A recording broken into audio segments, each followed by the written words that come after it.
Hey, it's Chase from the Table Gaming, and today I'm joined by Zane Graves, based out of Sarges Comics in New London, Connecticut. Zane is an artist, an avid gamer, and a bit of a local legend down in the Connecticut shoreline.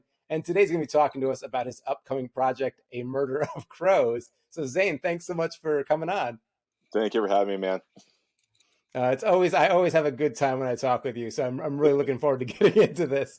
Laughing already. Local legend, like I'm some sort of Connecticut chupacabra or something here. Hey, I think if you've been down in that area, if you haven't been to Sarge's Comics in New London, you got to check it out. But you cast a pretty big shadow down there. So, but let's get into what we're going to talk about today. So, we're going to talk about some role playing games, and normally on the channel I talk a lot about war games, and you're into war gaming as well. I'm often up there talking with you about games like that. But you're making your own game here, and when people think about role playing games, chances are they're familiar with like a lot of the common tropes and systems. And so, what do you think people might first envision as a setting or a world when you ask them to think about role playing games? Like, what do you think is like the traditional baseline? Oh, it's absolutely Dungeons and Dragons. The automatic assumption these days is you say role playing game. Most people will probably think Dungeons and Dragons if they are not role players, and even a lot of role players may automatically assume Dungeons and Dragons. It's been around since the 70s. It's a cornerstone of the industry. Even all the games that came after it, there's so much Dungeons and Dragons sort of baked into conceptually what these games are. And like with that comes maybe the assumption that we're going to be talking about like elves and dragons and orcs. Yeah, that's the kind of the setting. The automatic assumption of capital F fantasy. Yes. Right. Yeah. And so for your game, you're kind of taking that in a different direction though here, right? Because what are you pitching? Capital F fantasy is the kicker. I do not like fantasy as a general rule. And so tell us about A Murder of Crows, and what is the premise of this game? So the premise is it's a fantasy game. There we go. It is where I started with it was that I wanted to come up with a game. During the pandemic, I was thinking about just wanting to develop something, just to get something out.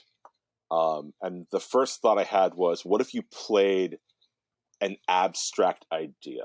Instead of playing, I'm playing a character that is a ranger who is, what if you did something that was a little less logical, a little more just, here is a notion of a thing you have to personify. That was sort of where I began, literally where I began with it. I checked the group chat a couple days ago to see what where I actually began all this. And then it just started developing step by step, and I'm like, okay, well, that's great. How do you wrangle that down? How do you make that actually approachable? Okay. And then I'm like, well, obviously you play a god. You play a deity of some sort, and then the next step is, but I don't want to make a game where you're playing giant divine characters. I'm like, well, then you pare down what you're a god of. And this game, you play gods of a flock of birds. And the players are the pantheon that this flock of birds worship and believe in. And the flock of birds is the only way the gods can interact with. So when you say interact with the real world through these birds, what do you mean by that? So the gods have no body. No one's getting turned to pillars of salt or hit by lightning bolts or things like that. They're a nebulous idea, They are beyond. They can only perceive through the birds. They can only hear things, see things, move things by directing their followers to interact with the real world. And the thing they need out of the world is they need to engage with something with an unknown. The negative force in the game is called the unknown. It is it's the antithesis, it's the embodiment of mystery, and the birds are curious creatures, and they want to solve the mystery. So there's a sort of a cycle there about the gods need something from the world that they can't quite get. Like, so why birds? What was the thing that you're like, you know what, this is what's gonna be birds? Why not squirrels or sea cucumbers or something. Well, squirrels are monsters, by the way.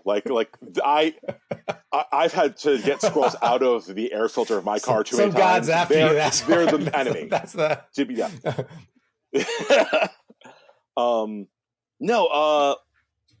My grandmother always fed the crows and had a very, very fondness for them.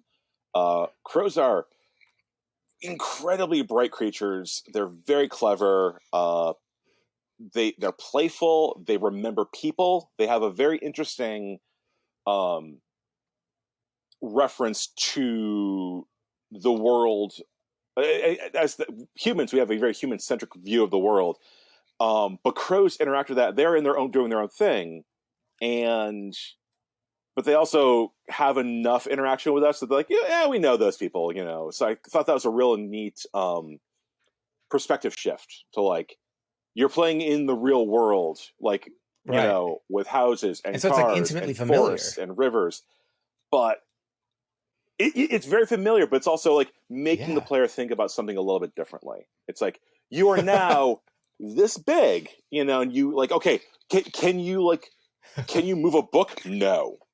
Okay, but you need to do stuff. It's like, okay, you need to think, you be clever, you need to like work around problems. So it became more of a, how do I make this a puzzly game? How do I make this a game where like the achievement, instead of like going to defeat Smog, is to like, I just need to get some food away from a cat. It's scaled and nicely. That's amazing. I think during COVID, I have a friend who's outside the country who kind of like befriended a gull through the COVID period, and they were just like, "Oh my god, I've got a friend that shows up outside my house," and it's like kind of seemingly and like intelligent on a certain scale and friendly, and I just sort of thinking about his stories and the great experience of that, and I'm like, oh man, you can have a lot of fun with the game. Like he essentially was like the god of this bird a little bit, but.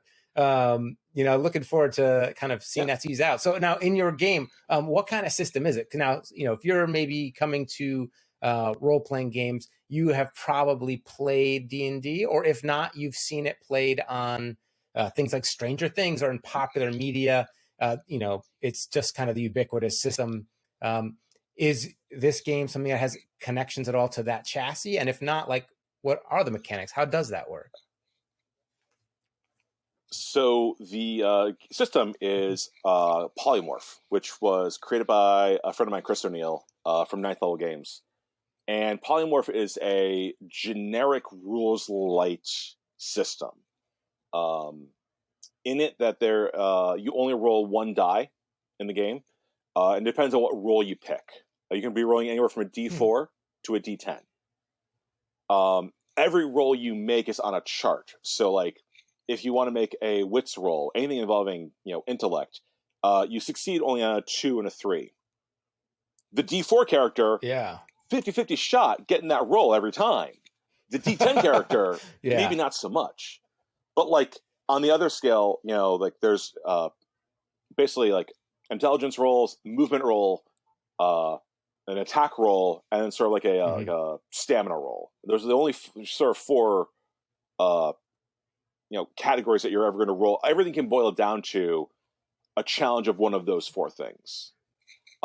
It is a player-centric game. Only player roll makes roll. How about I say that again? Only the player makes a roll.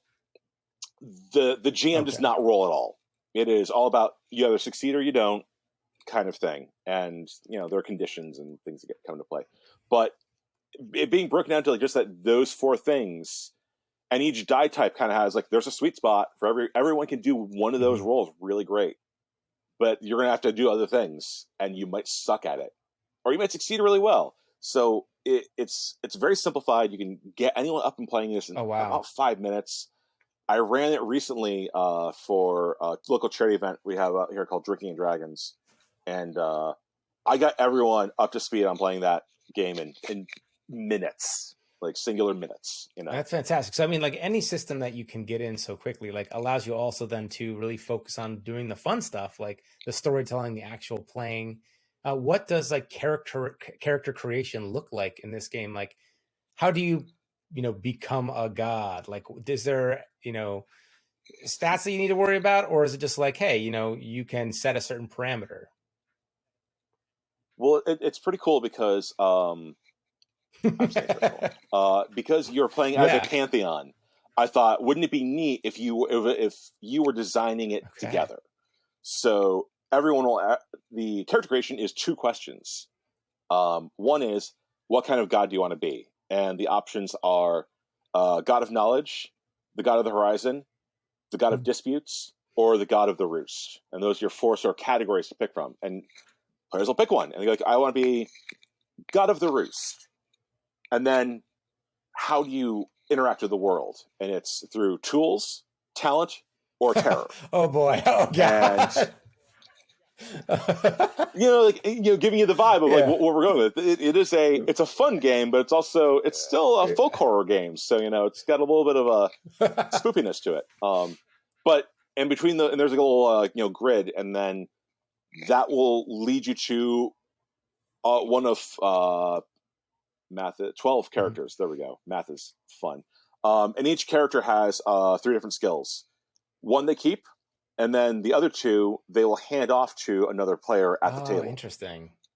But then those players will be getting something back. So character creation is this like go around together process, and then you're sharing the abilities. They're called gifts, and that is what you can do on your turn when you're doing things. That's fantastic, because that sounds like it also mitigates some problems.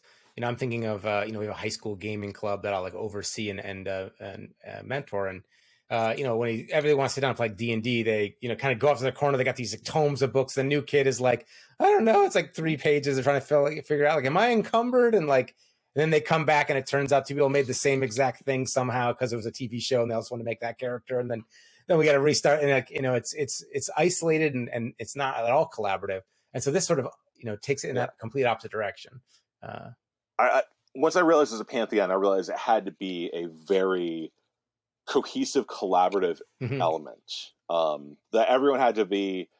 There had to be a give and take. Couldn't just be like, I can min-max what I want. It's like, well, it's also depending on what other people get, and so those decisions are up to the players. Like, you will give out what you want to give out to whoever you want to give it out to. And I think it really brings together the players. Every time I've run this, there's been a level of excitement just in the fact that like, oh, I'm giving someone the ability to do a thing, and it becomes like it just sparks a little bit more,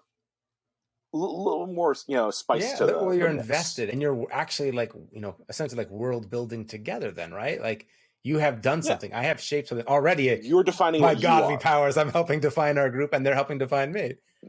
Yeah, that's fantastic.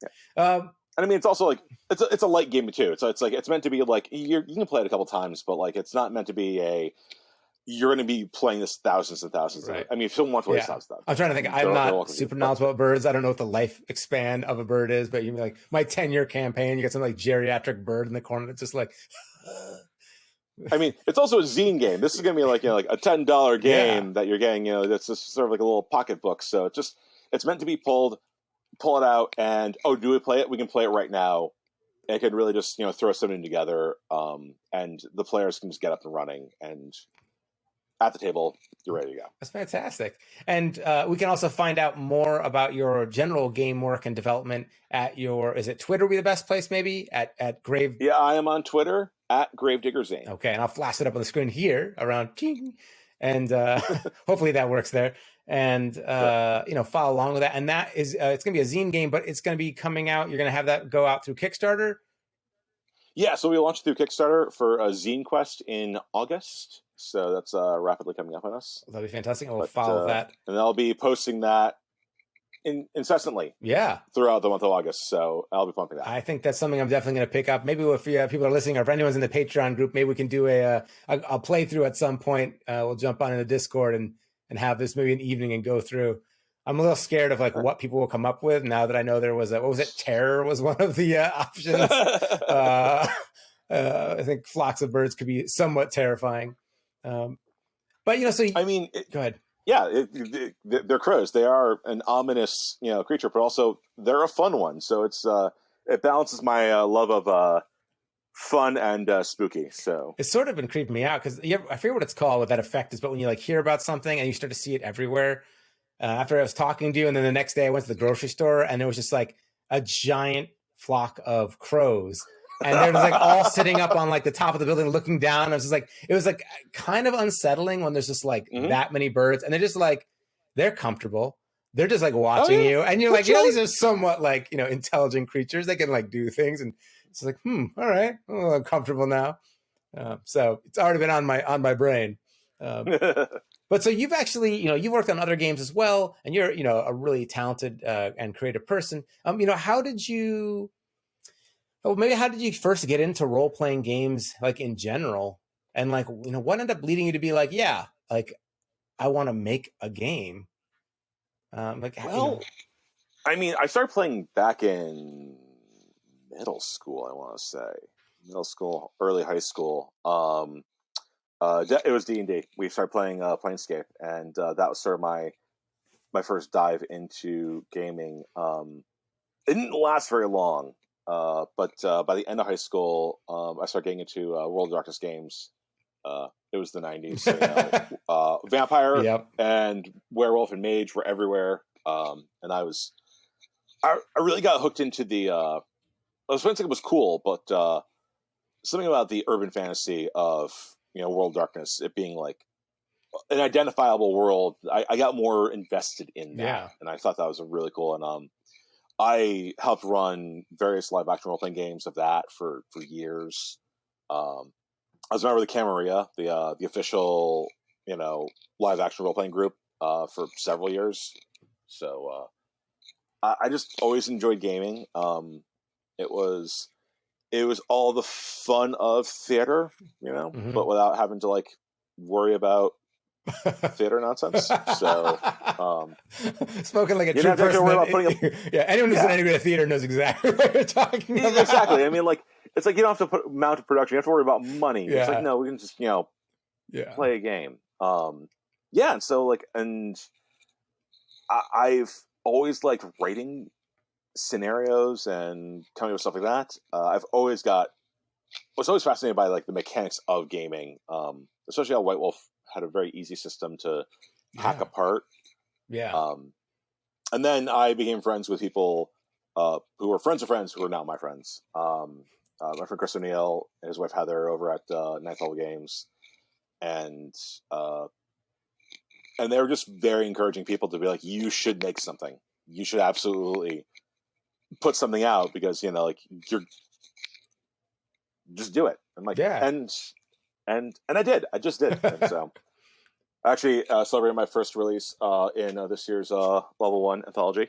The Free RPG Day Level 1 anthology, which should be at the end of this month. You can get it through DriveThru RPG for free if you don't find one online. But I did one of the entries in that. So sweet, we'll blast that out there too. Yeah. And you kind of started with D&D. Actually, that's sort of similar to my experience. I started off with doing D&D. It was like pretty horrible in middle school. Like we had no idea what we were doing. It was like, you open a chest, an ogre spawns in the room. And then as I got to college, second edition was not very forgiving. Yeah.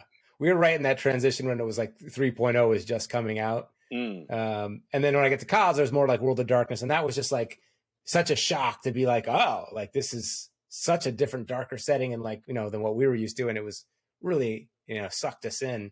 Where do you see like, where do you feel like the landscape is now? And, maybe like, what do you think is like some of the best and worst things about like where role-playing games are right now? Oh man. I mean, I think the great thing is in the last decade, we have seen, partly to how the internet works, partly to the advent of being able to publish your own material. Like Zinequest wouldn't exist if it wasn't economically feasible for people to just crank out a product. And even as a zine, just and I last year I backed like half a dozen of them. There are so many great projects that are just this little pocketbook of $5 to $10 of game, and anyone can make a thing. and that's it's the Ratatouille. It's anyone can design a game. If you think you can design a game, you can design a game. So we're in a really wonderful spot for that. I think the only limitation is that very often I think people get bogged down in assuming that because Dungeons and Dragons is so big and so ubiquitous that you have to be making Dungeons and Dragons. And I mean, like, there are many content creators who can make 5th edition material, and that's wonderful, but like it's like seeing a buffet that doesn't try to do more than one dish. It's like, well, that's great, but we have so many wonderful people making so many great things. I have a friend who made a game that was like a mixtape game that's just based on like making a mixtape. Like, awesome. Like, that's cool. It's, a fun light game. Picked up a game that was for our younger people listening, a mixtape. Oh my God, I momentarily forgot my age there, Chase. Thank you. As a high school history teacher, high school teacher, I get that a lot. Or they'll be like, why do they say hang up the phone? My moment of old came a couple months ago when someone sent me an email at work, and I was like, and my reaction was like one of shock, and I went, "Am I being punked?" And I sent that back, and he emailed me back, or he called me back, and he's like, I had to Google what that was. I had no idea what you're talking about. I'm like, what do you mean you don't know what punked is? Yeah. That was the reference I brought more recent, because before I was going to say, am I in candid camera? Which would have gone way over it. Yeah. But, different games making mixtapes. So basically sometimes D&D is kind of its like own worst enemy in that like it brings so many people in. It is so ubiquitous, like it is. But it's also like the first point of contact. But then, like, you got to remember, like, there's another world out there too. And that's just it. I would love people to think beyond. What about a game that like don't have to worry about like having magic spells, and like what if we could just not do that? What if you don't have to worry about like what your combat looks like? Because I mean, D&D is primarily a combat game. It's like all the like 90% of those rules are about combat because it's intending you to get into fights with things. But like, some of the great things I see, anytime I see parents on Twitter talk about getting their young kids into playing D&D and it going just in a way they never imagined.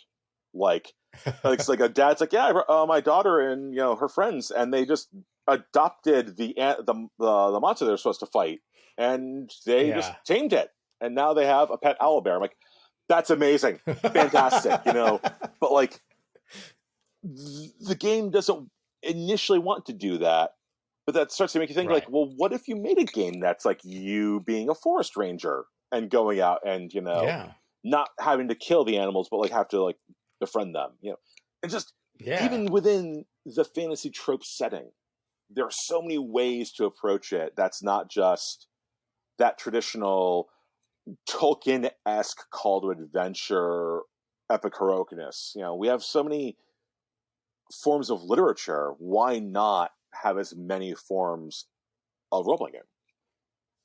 Yeah, and I guess then it's also maybe goes to if like you have a really cool idea.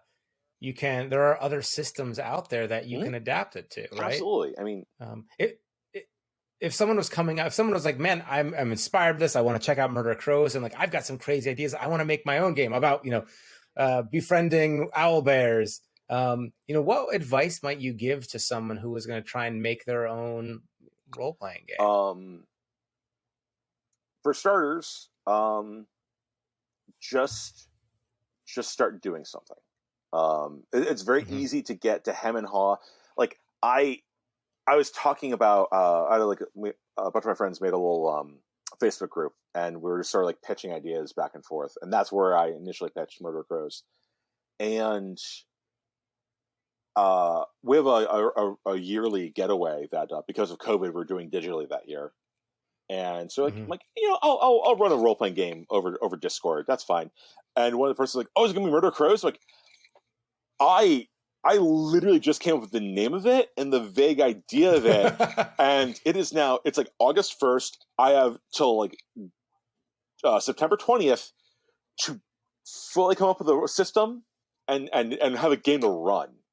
And I did. Yeah. And I just like, okay, I guess I have to, because like literally 3 people turned to me and it's like, oh, you're running this. I'm like, I am now. Okay. So like the real advice is like have people who will hold you accountable. Who will actually ask you to see your stuff once in a while. Who will push you, who will get you, get that ball moving. And then if you make it and it doesn't work, that's fine. Just you then look at it like, okay, what is not working? And don't be afraid to like. Also, it's like cooking. The key to cooking is eating things. It's like you vary your palate. Try games that are different. Try games that you think suck.